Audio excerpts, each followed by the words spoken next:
Am I live?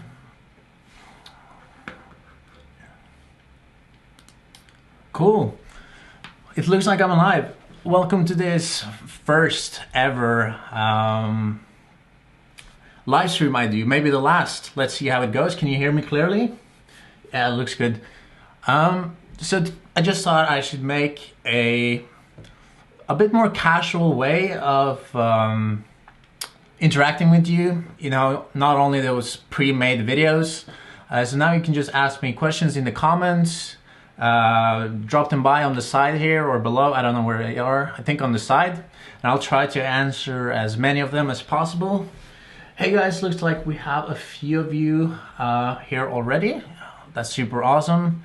I had a few questions already put in the chat, which was like yesterday, but they disappeared. I think they disappear after a while. So if you did ask anything like yesterday or the day before, just repost that so I can answer them. And yeah, it would be cool if some of you had some like original questions. Like, of course I'm going to answer the technical questions as well, but something else would be cool. Whatever within time-lapse, film, photography in general, whatever you might think I have knowledge of. I'm pretty good in geography as well, so if you have questions about some foreign capitals, that would be cool. So yeah, the first question here is from Stoyan Tanev. Can I make good time-lapse with the Canon EOS 100D? The 100D I have never used myself. As far as I understand, it's that really small DSLR from Canon, the entry-level one. And I would say definitely you can make good time-lapse with that. I think any DSLR, anything that can shoot RAW, is really good.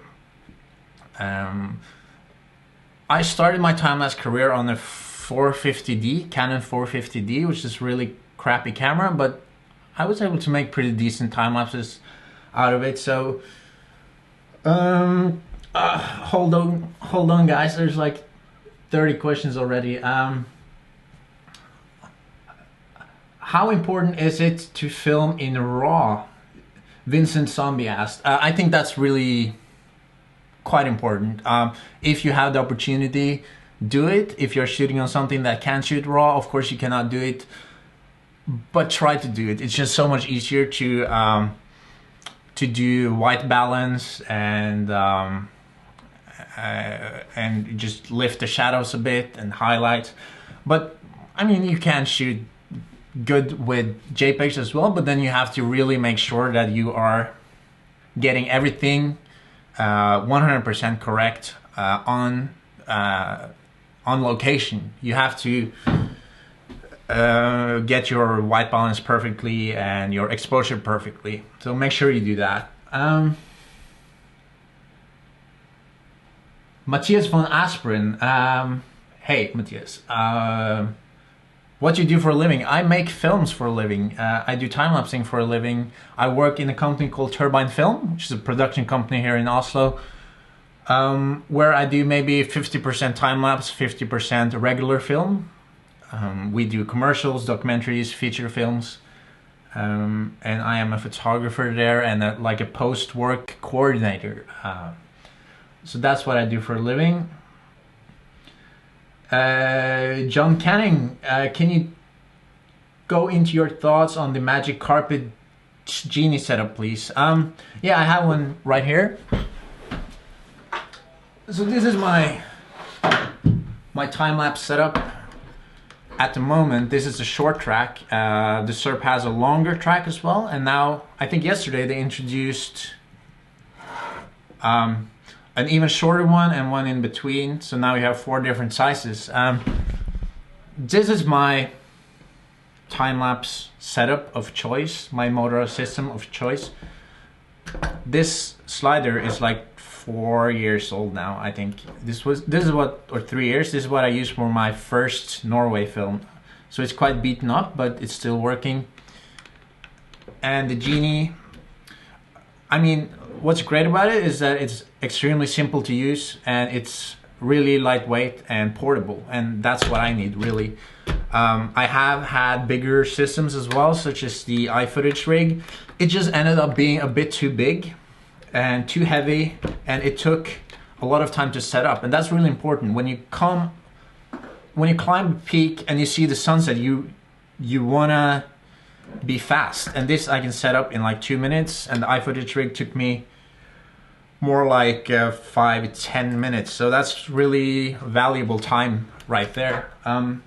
So it's not the most advanced setup, but for me it's perfect.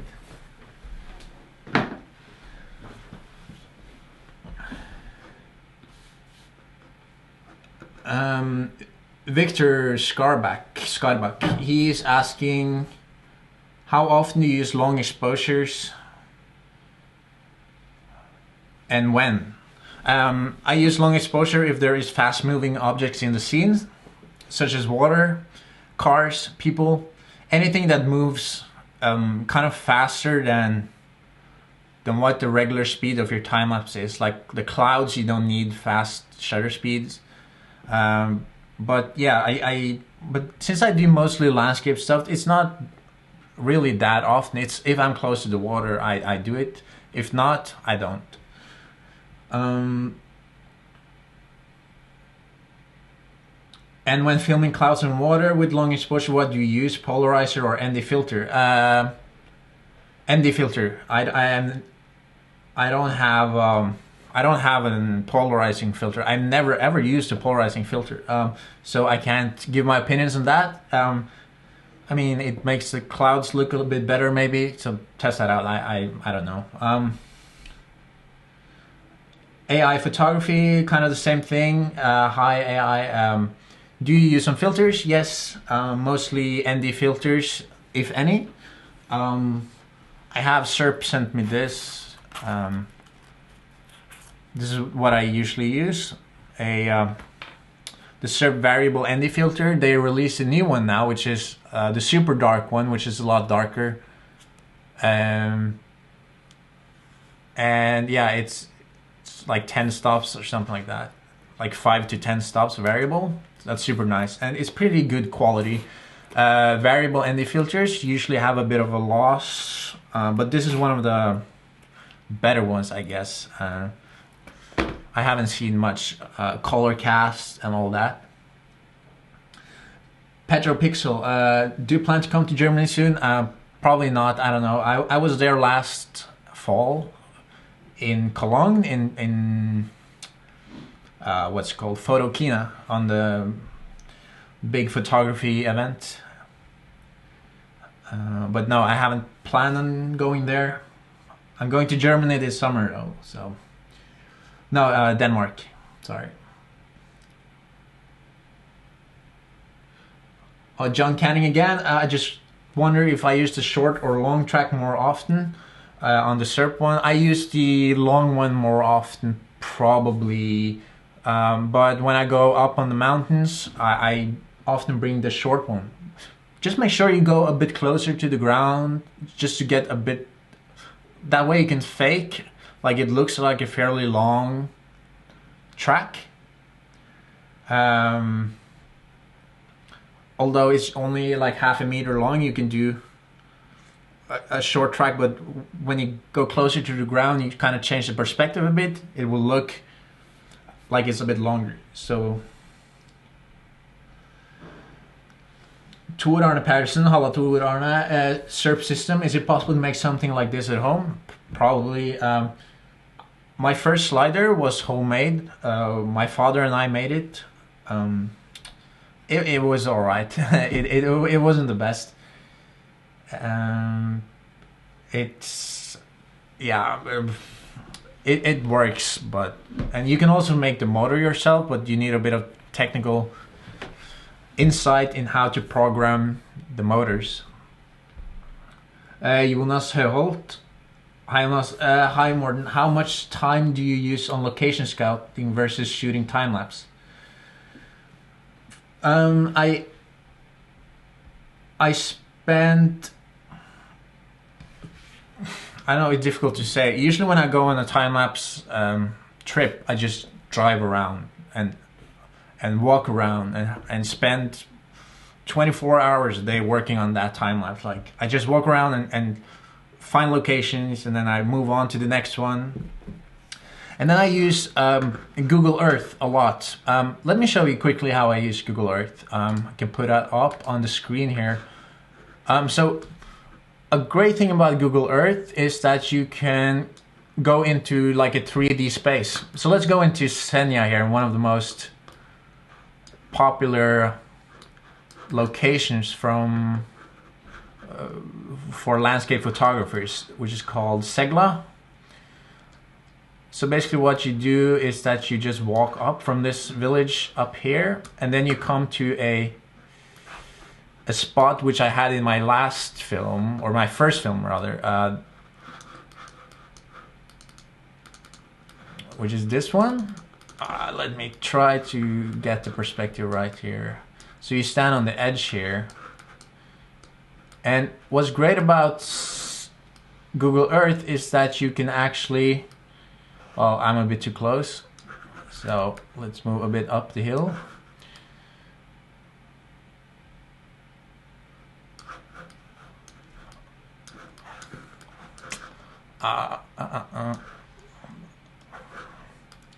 Sorry, I messed up a bit.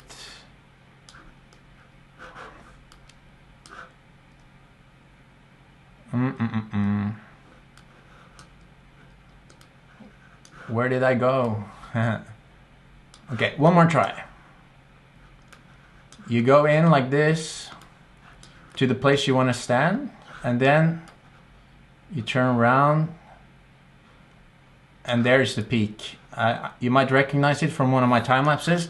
And then what you do is you click up here on the sun, and then you can kind of see exactly where the sunset is going to be and where the sunrise is going to be. So here you see the sunrise is going to be on the side here. And then you can change the date, and for example, if I want to have the sunrise right behind the mountain, would look nice, right? So then if I go into January, you can see that it's perfectly behind the peak here. So if I ever want a sunrise behind that mountain, I have to go there in January. So that's a really good way of scouting and checking the sun. Okay, let's go.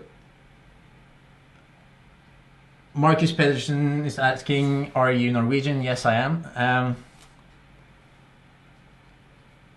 Andrea Allegni, can I make a good time lapse with Canon 100D and the kit lens, or should I move over to the Sony a6000? I think stick with the gear you have and spend more money on traveling somewhere awesome. That's always my recommendation.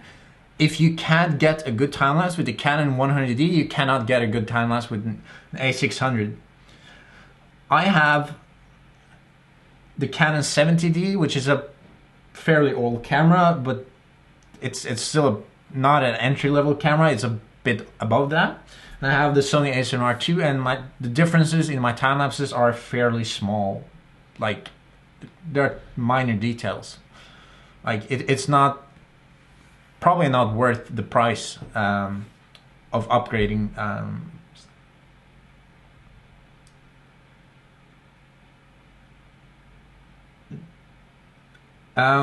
Tim Rosenvig, since you're using Panasonic GH4 sometimes, how do you like it for time lapses, especially for low light and star time lapses? I'm shooting on the GH4 right now, broadcasting with it. It's my favorite camera of all time. But for video, I use it mostly for video work. I haven't used it a lot for time-lapse work. There is one scene in my Seasons of Norway time-lapse which is shot on the GH4. So try figure it out which one it is. If you can't see it, then it's pretty good, right? I think if you buy some really good Micro Four Thirds lenses for the GH4, I only have Canon lenses on it right now, but if you do that, you can find some amazing lenses for it and really, really good photos. Jonathan Mitchell, how are you licensing your time-lapse? I am... usually people contact me and then I license them out for them. Like, it depends on what the project is and all that in terms of pricing. Just never try not, when you're licensing out your footage, not license it out too cheap, because then you're destroying the whole market for everyone that's trying to do a time-lapse for a living. So if you have someone contacting you and they say, oh, we can pay you $50 for that time-lapse, and then you think, oh, I'm just doing this for a hobby, well, yeah, let's do $50 for that one sequence. Then you're kind of destroying for everybody else, which is trying to make a living out of it. And although the professional time-lapses are usually a bit higher quality, people might not want to spend 10-20 times as much on a professional one. So keep that in mind. Don't sell your time-lapses too cheap. Rafael Martin, any plans of coming to India? No, I was there 3 years ago in 2013 on vacation in Mumbai. It's pretty awesome. I plan on maybe going next year to India. Stephen Smith, so how does it feel to live in the happiest country in the world? I'm pretty happy. There are a lot of unhappy people here as well. I don't know why, but people complain a lot. Ingo Schröder, sorry if I pronounce your names wrong. Probably most of you I'm pronouncing wrong, but do you plan on doing time lapses from another country? Maybe, or yes. My next project is probably going to start after this summer. It's probably not going to be a time-lapse project though. It is, I might consider myself a little bit done with time-lapse for a little while. I feel like I've explored time-lapse for the last 5 years and there's time to try something a bit new. I will definitely keep on doing a bit of time-lapsing as well and incorporate that into my projects, but yeah, after this summer I'm going to a extremely exotic country which I'm pretty sure none of you have been to, and I'm gonna stay there for a couple of months. I bought a one-way ticket. I don't know what will happen. It will probably be awesome. I think I'm doing a bit more like vlog stuff so you can see how I shoot. So just I don't know if you're interested in that, but hopefully. There are so many questions here. Let me try to be a bit quick here.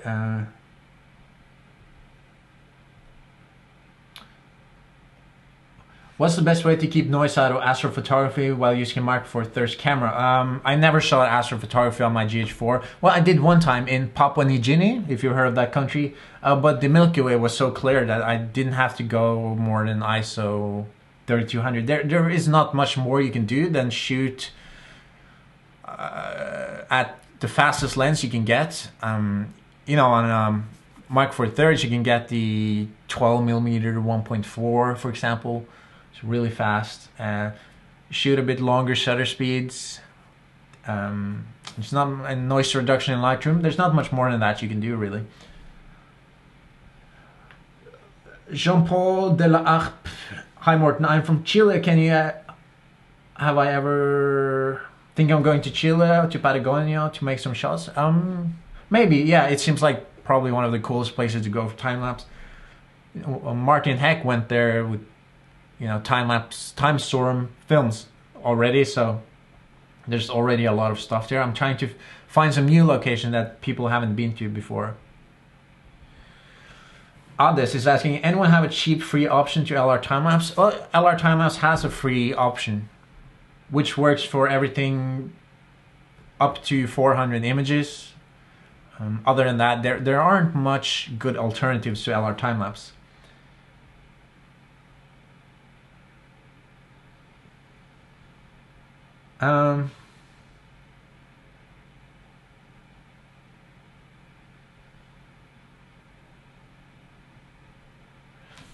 GR Film, did you expect more or less interest from viewers and in general web people for your last video work, Norway 8K, and how many times did you need for realization? I don't know exactly what you're asking. If I expected more attention, no, I didn't. My last film was a bit more, it wasn't as aimed towards going viral as my first one. It was a bit more, what you can say, probably artistic. It's longer, it's too long. It tells more of a story. You need to watch the whole thing to kind of like it. So it was cool. What is the easiest, cheapest recommended motorized camera slider? Sing5 Link asks. I don't have a complete overview of the whole market. I know that SERP is pretty cheap. The SERP Genie is $700. There are some alternatives. I have never used them, so I can't recommend any other. I guess Google is your friend there.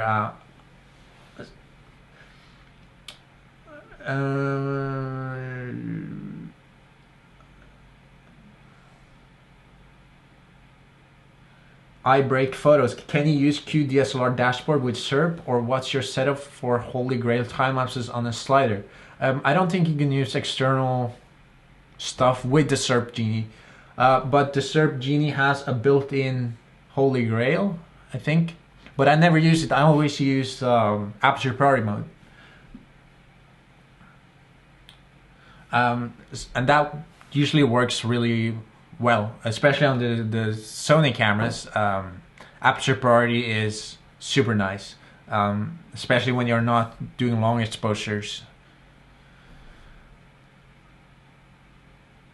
Colin Keating 15, how do you pitch a time-lapse project, or how do you approach to do them? Most of my time lapses I just did for free, out of my own pocket at first, and then my last one was for the production company I work for, Turbine Film, where along the way we did advertisements for a water supply company, or water, you know, they sell bottled water, like sparkling water and stuff. So actually the boss for that company contacted me and wanted me to do so. I haven't been pitching much, actually. I was fortunate enough for my first film to go viral, and in that case, and that made people come to me a bit, which is always a fortunate situation. John Canning again, do you prefer the short or long? I guess talking about the slider again. Sorry, I can't follow the thread, so I'm just going down. I prefer the long, I guess.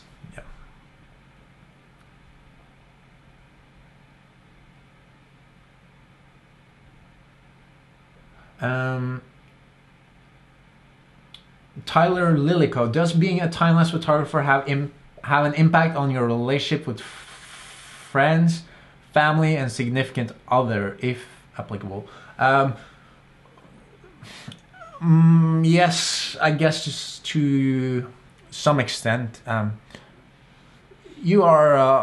have been on trips where I usually, last year when I made Season of Norway, I went on a 2-3 week trip. And then I was back home for a month, and then new trip, and kept on doing that through the whole year. And definitely you spend a lot of time away from friends and family, but for me it's pretty, I mean, it's worth it. I'm not that dependent on having people around me all the time. I'm pretty happy being alone. I'm kind of a loner in that sense. I like being out in nature. And then it's, you know, after 2 weeks in the city, I just start longing for the nature. And after two weeks in nature, I start wanting to go back to the city. I love the city life. I love being out in the nature. So okay, so there are quite a few questions here about, let me see, Mr. Pixel. How do you keep yourself busy when you're shooting a time lapse and have to wait a few hours? Most of the time I'm running usually like 2 cameras at once, so I just walk back and forth between them, and then I do just check on them, and then I walk quite a lot around and just start looking for other angles, and that is what I mostly spend the time doing. Like, I just leave the cameras there. I live in Norway. It's the safest country in the world probably, and nobody's gonna steal your camera. Hasn't happened to me yet. I've left the camera on the side of a road for hours and just been driving around and the camera was still there. So that's something I do, and then I read a lot of books. I listen to podcasts, but yeah, books is super important. I read so much books when I'm out on my trips.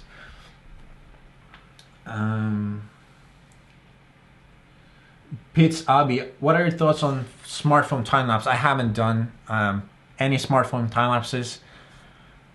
My phone is iPhone 6 and the battery is dying after like 5 minutes out in the cold. So, but I guess for some project it might work.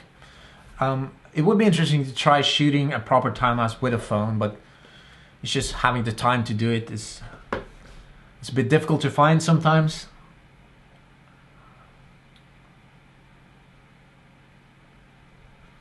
David Aguilar Martin, how do you carry all your backpacking and time-lapse gear while hiking? Is it not too heavy? Yes, it is too heavy, usually. Fortunately, the SERP setup is pretty lightweight, just a few kilos. And then I'm really selective on my my camera gear. Usually I might just bring the Sony and 1 lens or 2. If I'm going on a real long trip. My last long trip was pretty horrible. I was gonna spend like 10 days out in the wilderness. I had a huge backpack and it weighed over 50 kilos, the whole backpack, and I was walking with a long SERP track in my hand. And so that's like 120 pounds, like over 50 kilos. So that was pretty heavy, and my shoulder hurts for several weeks. But I mean, you gotta carry heavy if you wanna bring all your stuff. But most of that stuff was like clothes and food and a big tent and all that.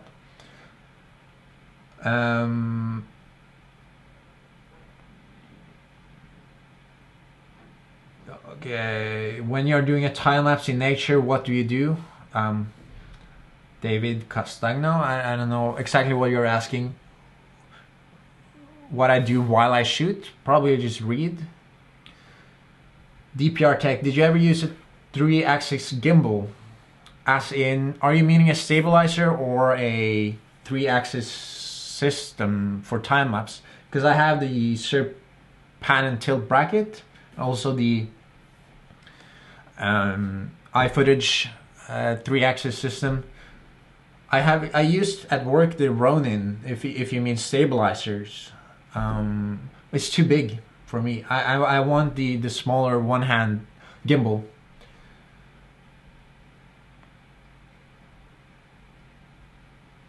DPR Tech, I hate Russians.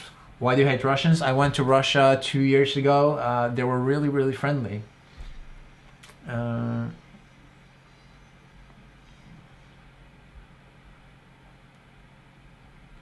I Break Photos, who are your other favorite time-lapse authors? I guess you mean shooters, photographers. Martin Heck is a great guy. I've been talking a bit with him online. Other than that, I don't know. I'm not very inspired by other time-lapse photographers. I get more inspired by cinematographers, actually.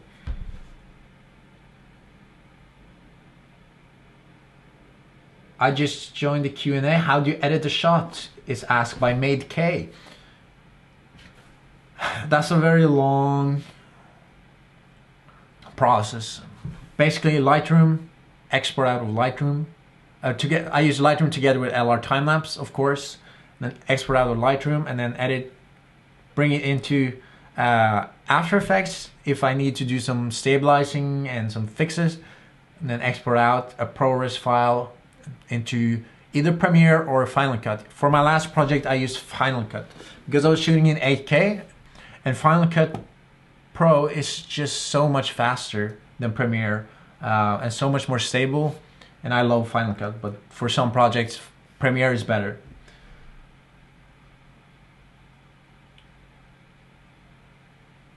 DPR Tech, I have DSLR but I don't have any filter. Can you give me tips on how to do a DIY filter? Just skip the filter, I guess. It's better than if you try to make your own filters. I don't think they will look very good. There are cheap filters out there on eBay. Try one of those.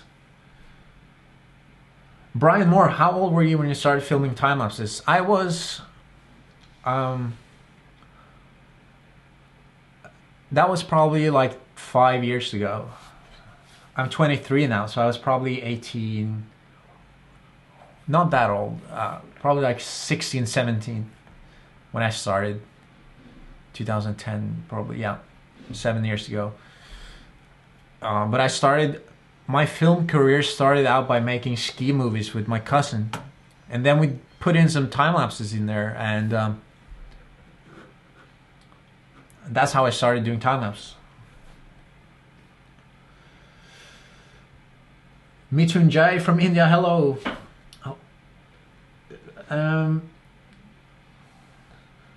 Chrysos Panos, you prefer opposite direction to slide and pan or the same? Any situation that's the same or opposite direction works best? Do you mean which way I'm panning while I'm shooting? Because you have that parallax mode, which is pretty cool, and then you have the when you pan kind of as you're going like this, or you can go like this, if you understand. It's it depends on the scene, but I think parallax is pretty cool. RC Test Pilot, where are you going to be in Denmark? I'm going to Denmark with my family. I'm going with like my grandma and my mother and father and stuff. On the west coast. I haven't been in Denmark in like 15 years, so it'll be nice. And then after Denmark, I'm going to like some more cool countries, even cooler than Denmark probably. Mark Bauer, do you have a map of where if I have a map of where my photos are taken in Scandinavia? If you go into my webpage, mortenrustad.com, you'll see the locations of all my photos from the my last time lapse.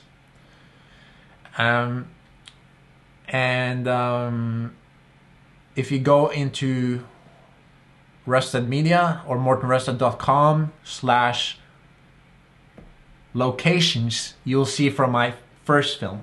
So there's a map with every photo, but I don't have one map with all the photos on them, but the other way around. All the photos, and then if you click, you can see the map.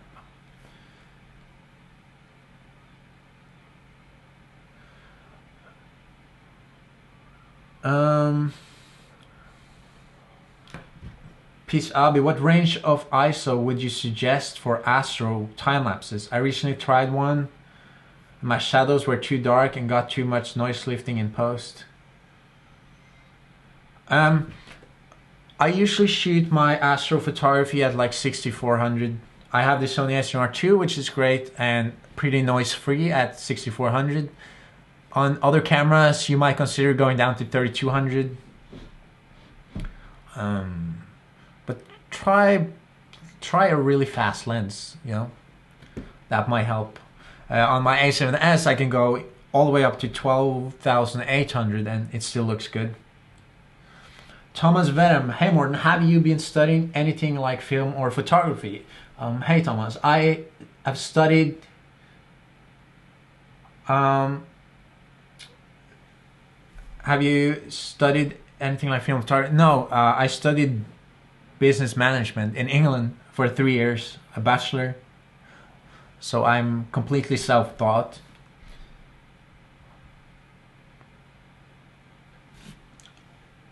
Um,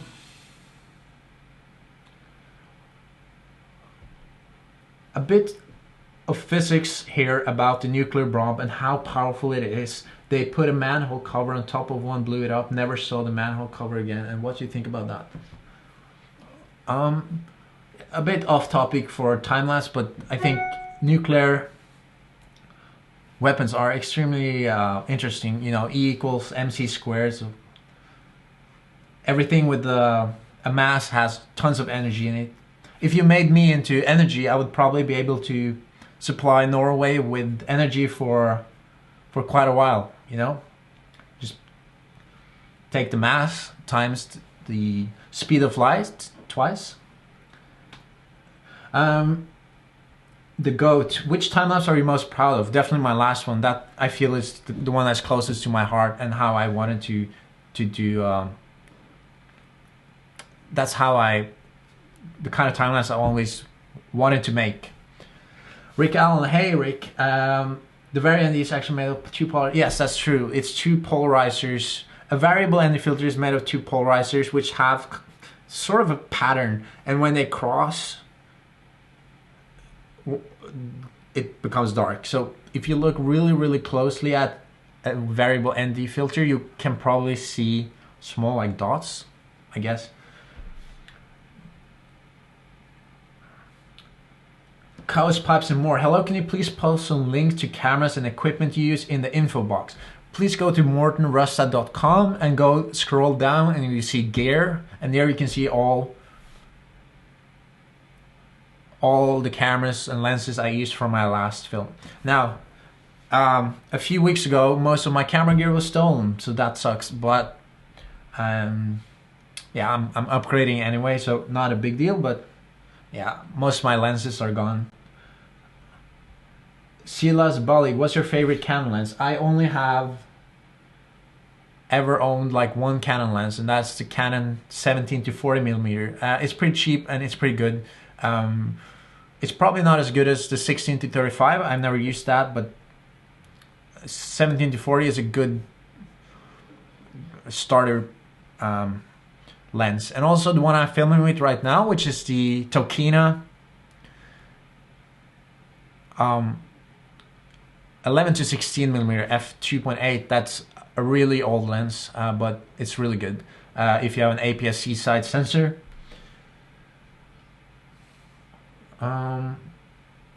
Henrik Lennartson, hey Henrik. What's better, Nikon or Canon? I never use Nikon. I don't like Canon. My favorite brands at the moment are Sony for photos, Panasonic for video. Rick Allen, your time lapses are in cooperation with Turbine, meaning they participate in the licensing discussion. I am Turbine, kind of. I am in Turbine. We are 3 people at the moment. So yes, it's funded by Turbine, and the production company is Turbine. In terms of licensing, we do that, me and the producer. But as I have a bit more knowledge about the prices of licensing time lapses, that's I usually do most of the licensing. Hello, Christian Beck Jensen. Sondre Jakobsen. Hi, Sondre. Could you say something about the process of finding music for your time lapses?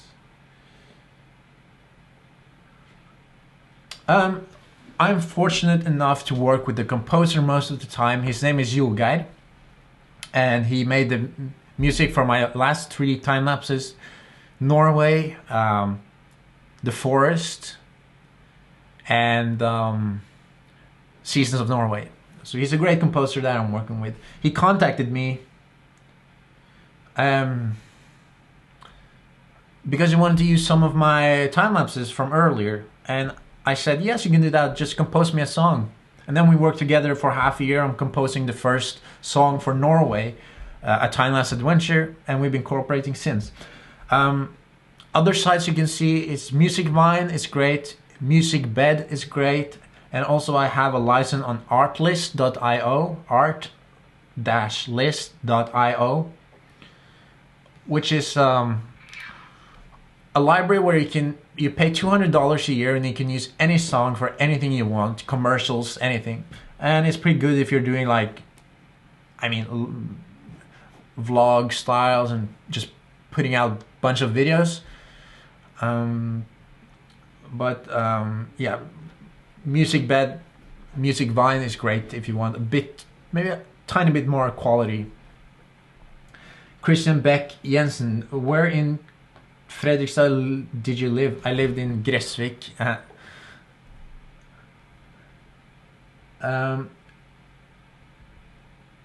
Andrea Allegni, which lens do you recommend to start doing time lapses for Canon? Again, I think the Tokina 11 to 16mm is pretty good. If you have the budget for that. It's not that expensive, like $400 maybe. I think that's about what you need to spend on a lens.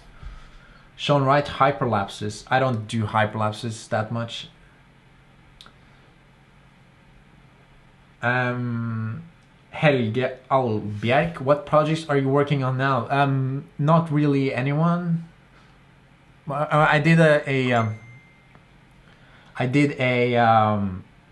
time lapse of how to build a library in Oslo. They built a library from scratch in Oslo, and I filmed that, so that will be coming out in a few weeks. It's just for like corporate uses, but it's pretty nice. And I made a kind of a vlog of the whole project, so that will be coming out in a few weeks too, and I think that will be pretty interesting. I had some quite big challenges on that project, and I had the Sony A7R II standing outside in snow for 10 days, documenting the whole process. So Brian Moore, any advice for a new time-lapse filmmaker on how to get into time-lapse as a career? I suggest just you can't expect to have nothing to show and then for people to hire you, so you just need to make time lapses for free in the beginning. I spent like 3 years before I made any money off time lapse. You just have to build a huge portfolio of great work, and then people might come to you, or you might have more leverage when you're trying to land a job. David Stan, do you know any free time-lapse software? LR Timelapse has a free version, as far as I know. Check into that. Otherwise, most of it is paid, but I suggest that you pay for your spend like there was a time when I was a broke student, and you didn't want to pay for any software, but I mean, eat a little less for a week, don't go out in the weekend, and you might probably be able to afford some software. Rick Allen, are you going to look for funding on your next project as Anders and Eskil did for the camera hack? For those of you that don't know, Anders and Eskil is two friends of mine, but Anders runs a big channel called Andy Axe, where he does like film tips on a budget, and they founded their last project on Kickstarter, I think, or Indiegogo. I don't know. I think you need a pretty big following to be able to fund through Indiegogo or Kickstarter. So yeah, I might look into it, but it's definitely interesting. Luan Matheus, hi from Brazil. Hey Luan. I went to Brazil 2 years ago, or 3, 4, to Recife. I have a friend there. Henrik Lennerson again, what slider you use? How much does it cost? The SERP Genie, no, SERP Magic Carpet with the SERP Genie, it's about $300 or $400.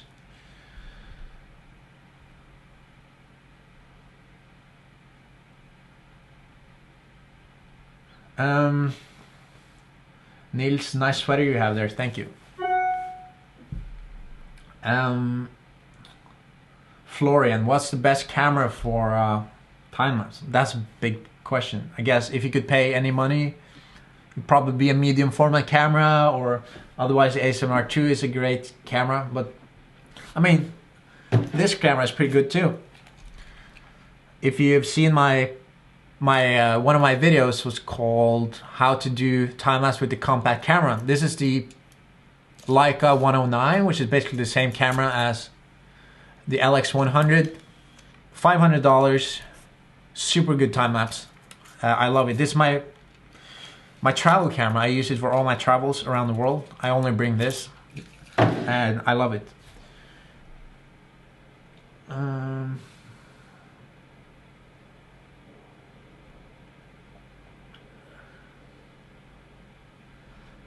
The links, I joined in a bit late. Will this be available as a VOD later? Yes, it will probably be saved just as a video on YouTube, I hope.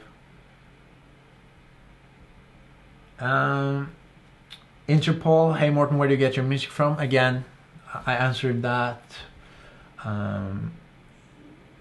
There's also a site called Audio Jungle, which is like a more cheap, it's like $20.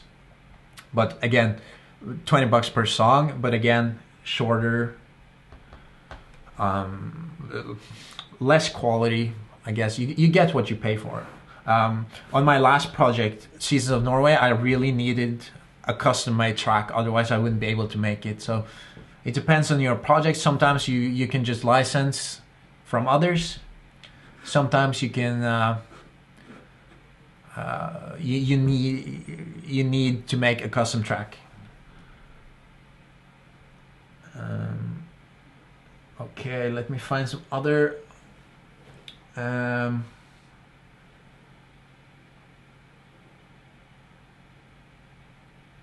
BAS is asking if I have good experience with the SERP Mini and the app.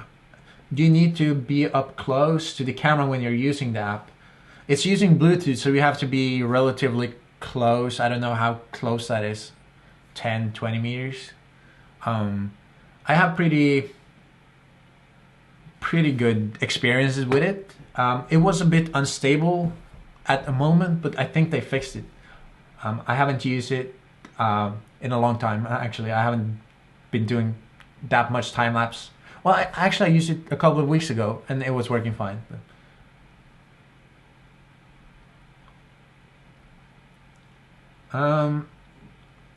Martin Bryndersen, halla.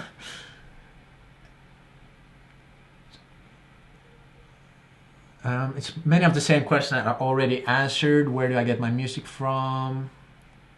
What type of memory cards are you using? I know many people are extremely cautious about what memory cards they use. I use, at the moment, this one. Lexar 128 gig. I have 2 of these, and then I have 2 SanDisk Extreme 128 gigs. That's what I use. I like to have a bit bigger cards, so I don't have to change this often. Vid planning. Hey Morten, how do you keep your lenses haze-free? Do you have any heaters? I haven't had much problem with lens fogging up here in Norway. I don't know if it's something about the weather here, or maybe I haven't been that much out in the cold. There was one point on my last trip that I had a lot of haze, and what I did was I was using this one, the Sigma 20mm 1.4, and what I did was I just put it in my sleeping bag to just keeping it as warm as possible all the way until I was shooting the start time lapse. And then I mounted one of those, in the sports store you can get these chemical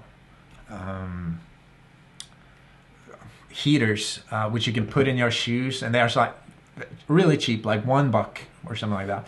And I just taped it around, a couple of them, and then I put like my sweater around just to isolate a little bit, and it was fine. And without it, it was fogging up a lot, so that works. So I don't think it's worth investing a lot in a big heater.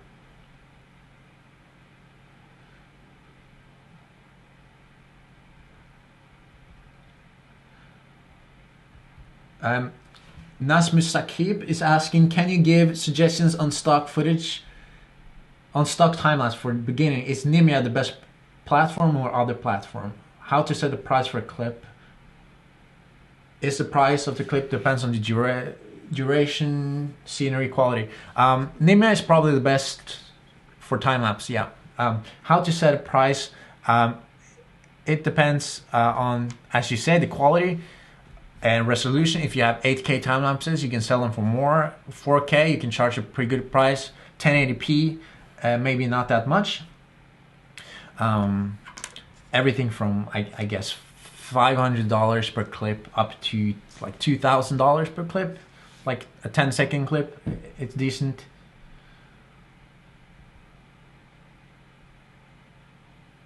Sarah the Dreamer, do you live in Europe? Yes, I live in Norway. Pickle, how do you afford your gear trips? They're mostly self-funded. My first trip, I worked during the summer to afford, and that my first film made quite a bit of money, so then I could continue investing. But I think you have to save up money at first, and also I live very cheaply when I'm out on my trips. I live in tents, I sleep in the car, I eat crap food, like, you know, one of the trekking food that you just boil water in. Blue Mantle Media, do you work in collaboration with other YouTubers, and do you do almost exclusively time-lapse, or do you work on other types of video production? I do work on other types of video productions with the production company I work for, and I do not collaborate with other YouTubers a lot. I have a few friends that are YouTubers, but we work together mostly professionally, like non-YouTube. Nasmus Sakib, for Windows, which codec in After Effects or Premiere will be the best to use for time-lapse sequence render or lossless render? Or lossless render gives the best path to the max quality. I'm only using Mac. I've never been using anything other than Mac. I had Mac for as long as I can remember, so I use all ProRes. For Windows, I guess you have that Signform, I heard is pretty good. Signform codec. I think it might cost a bit of money, so check into that, but I think it's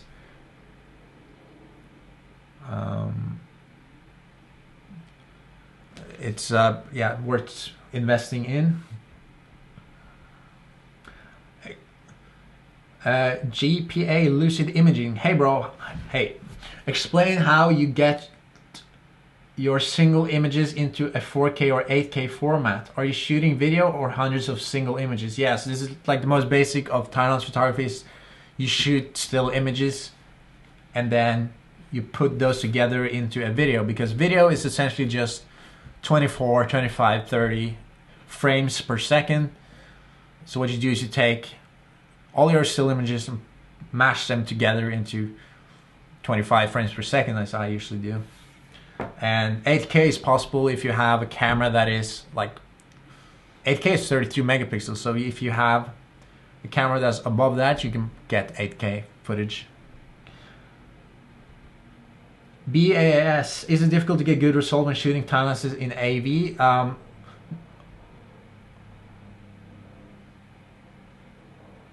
Not on the Sonys, it's really good. It depends a bit on the cameras. Some cameras are not as good.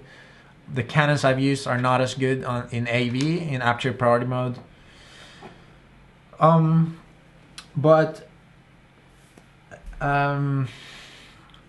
most of it can be fixed in LR time lapse, like deflickering and working a bit there will fix it. So I think shooting in aperture priority mode is a good solution for most of the time.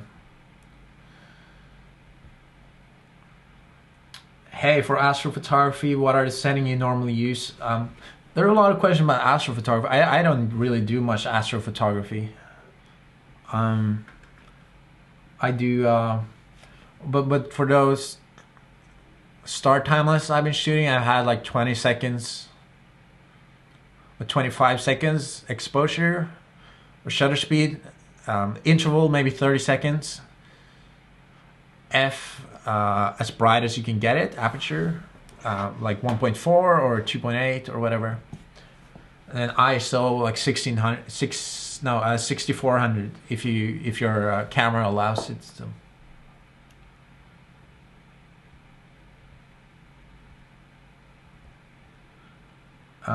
How could I earn money with shooting time lapses? Sebastian asks, and well, that's a good question. That I try to figure out that every day. But basically, it's licensing out footage is the best way to do it, in my opinion. If you have a popular video, people will come to you and want to use maybe one clip, two clips for advertisements, for example. Or you can do the whole video if they want to display it, for example, on some say 4K TVs that they're displaying in store. That's also a market.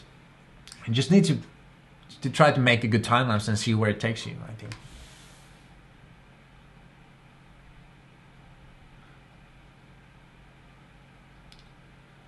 Silver, don't know if this has already been asked, but is an ND filter necessary to get time lapses? I mean, could you just use normal shutter speeds? Yes, most of the time I use without an ND filter, but if you're close to water or something that's moving fast, use an ND filter. It will make your time lapses look a lot smoother and more professional.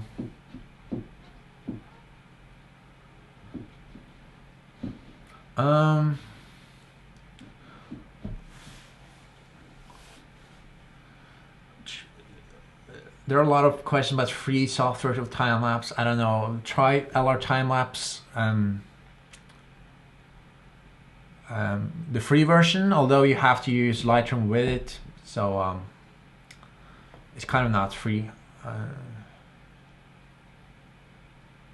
Again, where do you license your work? I do a bit of Nimia, and I do mostly just by making people asking me if I want to sell it. Jimmy Wingstead is not a fan of Norway and skiing, but your time lapses are amazing. Thank you. Skiing is amazing. I'll go skiing next week again. Silje Magnussen. Hi Silje, do you have any good and easy editing programs to recommend for photography? By the way, being in Møre, so yes, I've been in Møre. I've been pretty much everywhere in Norway. I've been a lot in Møre, so for my first film, there's a lot of locations there. I have family there as well. Editing software for photography, Lightroom is, I think, the best choice. It's what I use 99% of the time, and a bit of Photoshop as well.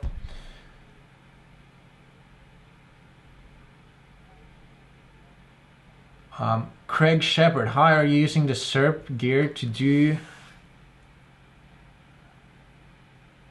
Are you using the SERP gear to do the day to night time lapses, or are you using something like the time lapse plus view to ramp the exposures? I don't do a lot of day to night time lapses. Actually, if you see my last video, there are pretty much no day to night time lapses. I don't find those too interesting. But usually I would just use aperture priority mode, or you can use bulb ramping, but that requires more work and more knowledge.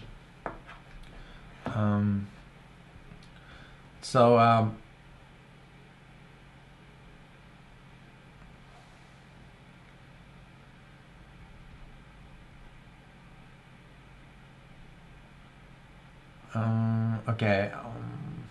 Is the stream laggy? I get a message that it's a bit laggy, so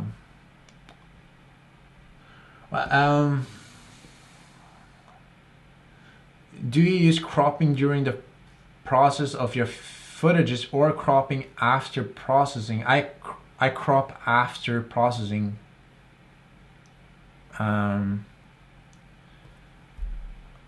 I always export out in full resolution, and then I do the cropping in Premiere or Final Cut. And also like realignments, and then I do some animations maybe. Cookie, best place for visit for photography? Depends what you want to do. I think you can find good photography anywhere. I started out by shooting my home place, which is probably the most boring place in the world to do photography. But I mean, it taught me a lot. You have to be more creative when you. It's easy to be a photographer in the beautiful nature of Norway, but you don't have to be creative, you know.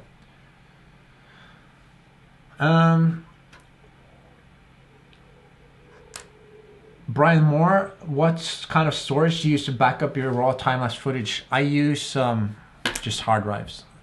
I know you can use RAID systems, which is probably the best if you are serious about it. You have RAID 0 and RAID 1, which basically kind of... One is that it will give you better speeds because it will write at 2 disks at the same time. The other one is that you... it will write a backup on one of the drives, so it will write the same thing on both for safety. But I have all my discs in here is probably, well, half of them. I have the other half at another location, but it's probably, I guess, like 40 terabytes there, and I have 15 terabytes connected to my computer.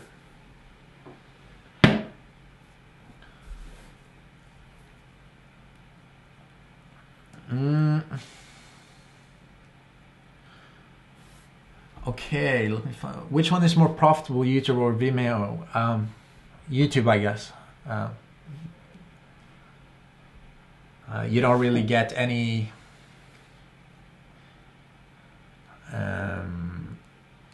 You don't really get any money from Vimeo other than people seeing it and wanting to buy it. But YouTube, it's difficult to earn a lot through YouTube as well. You need really high counts. Kim Mad Scientist, relate to music questions. Have you ever used music from artists? Say something you can find on Spotify. No, I haven't never taken music like that. If you want to do that, you have to send them a message and ask if you can use it. Most likely they will say no or don't answer you at all. Or you might be lucky.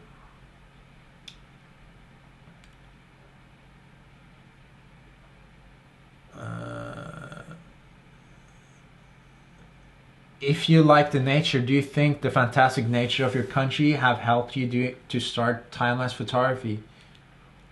Yeah, well, I guess it's easier to be a photographer here than anywhere else in terms of like beautiful nature. But at the same time, I feel like Norway is so overused now in time-lapses and photography in general on Instagram, and it's getting boring, so I need to go somewhere else. I hate shooting things that has been shot before.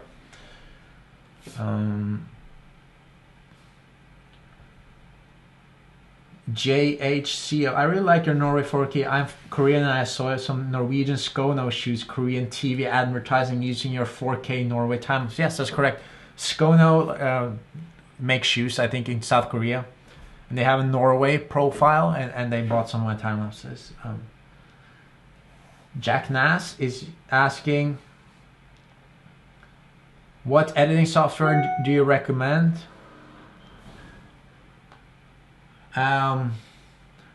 Editing, you mean the video? I recommend Final Cut. I like that better than Premiere. It's faster.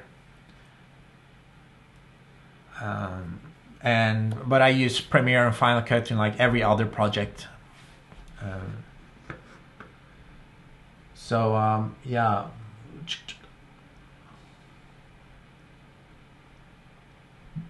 you have any other questions?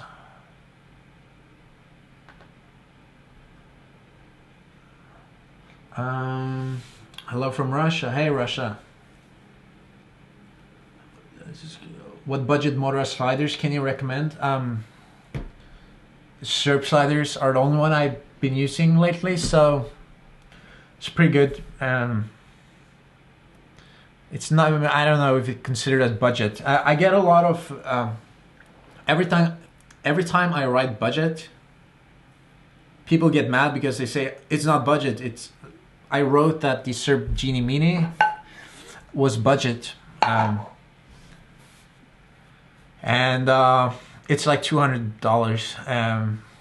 And people have been bashing me about that since, and getting really mad because $200 is apparently a lot of money. And yes, $200 is a lot of money, but you have to watch it in relative to other things. At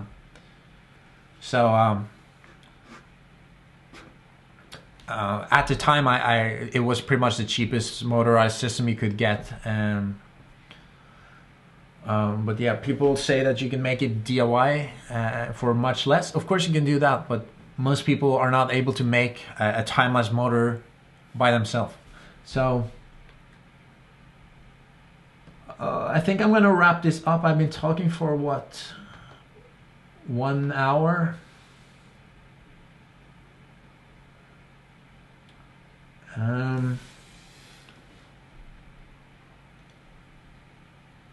Okay, well, a few more. Which moon phase with illumination percent do you like most for nightscape time lapses and why? I don't do much nightscapes. I like shooting in the summer in Norway, and it's the midnight sun, so it doesn't get dark at all. You have sun all day. I guess if you want to shoot the Northern Lights, you want to do with 0% moon illumination, but it depends. Like, you can make cool videos with the moon as well. Hello from Mauritius. Hey, Mauritius.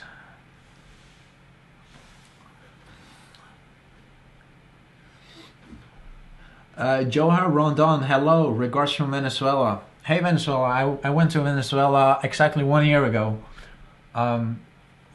What a crazy country. Nice people. My question is, do you get some help to take all your equipment when you go on the shootings, or do you carry it on your own? I carry everything myself.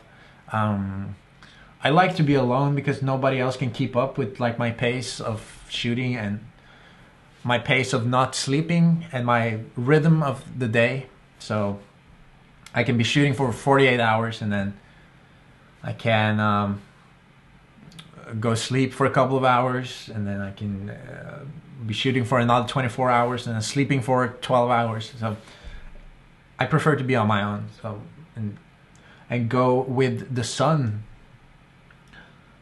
Okay, I think that's about it. I think I'm gonna wrap it up because I've been talking a lot now.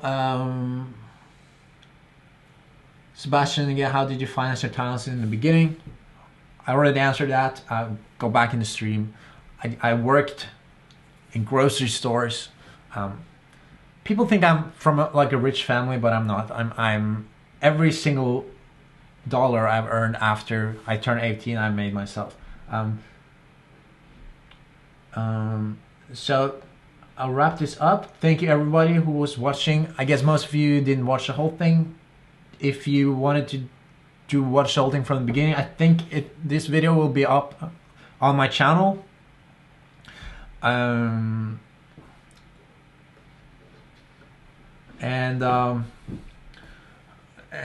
I appreciate all your support.